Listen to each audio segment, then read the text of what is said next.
बुद्धिमान की परीक्षा। बहुत समय पूर्व जब गुरुकुल शिक्षा की प्रणाली होती थी, तब हर बालक को अपने जीवन के 25 वर्ष गुरुकुल में बिताना पड़ता था। उस समय एक प्रचंड पंडित राधे गुप्त हुआ करते थे, जिनका गुरुकुल बहुत प्रसिद्ध था, जहाँ दूर दूर के राज्य के शिष्य शिक्षा प्राप्त करने आया करते थे। बात उन दिनों की है जब राधे गुप्त की उम्र ढलने लगी थी और उसकी पत्नी का देहांत हो चुका था।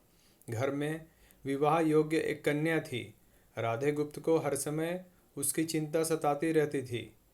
वह उसका विवाह एक योग्य व्यक्ति से करना चाहते थे, जिसके पास संपत्ति भले ना हो, पर वह कर्मठ हो, जो किन्हीं भी परिस्थिति में उसकी बेटी को खुश रखे और उचित समय पर उचित निर्णय ले सके। एक दिन उनके मस्तिष्क में एक ख्याल आया और उन्होंने इस परेशानी का हल सोचा कि क्यों न वो अपने खुद के शिष्यों में से ही योग्य वर की तलाश करे। उनसे बेहतर उनकी बेटी के लिए और क्या हो सकता है।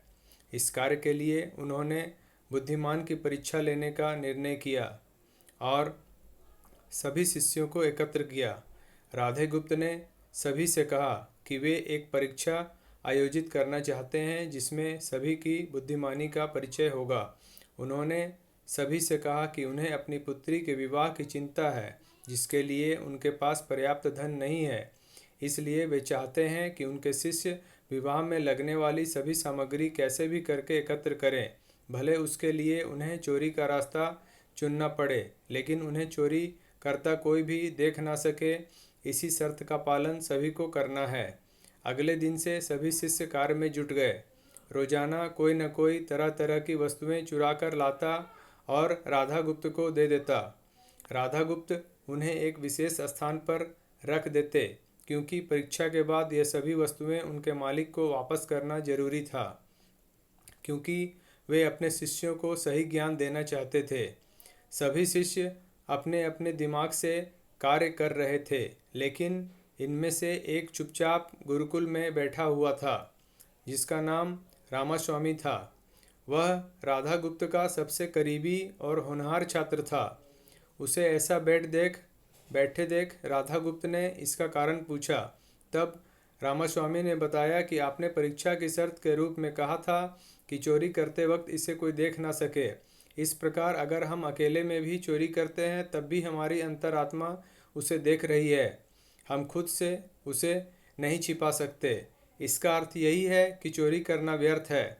उसकी यह बात सुनकर राधा गुप्त के चेहरे पर खुशी छा जाती है।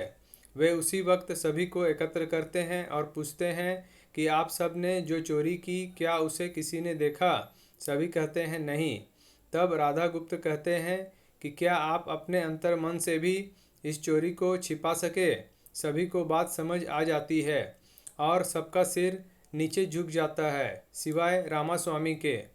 राधा गुप्त रामास्वामी को बुद्धिमानी की परीक्षा में अव्वल पाते हैं और सभी के सामने कहते हैं कि यह परीक्षा मेरी पुत्री के लिए उचित वर तलाशने के लिए रखी गई थी।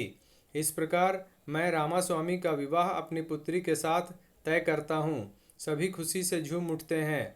साथ ही चुराई हुई हर एक वस्तु को उसके मालिक को सौंप विनम्रता से सभी से क्षमा मांगते हैं।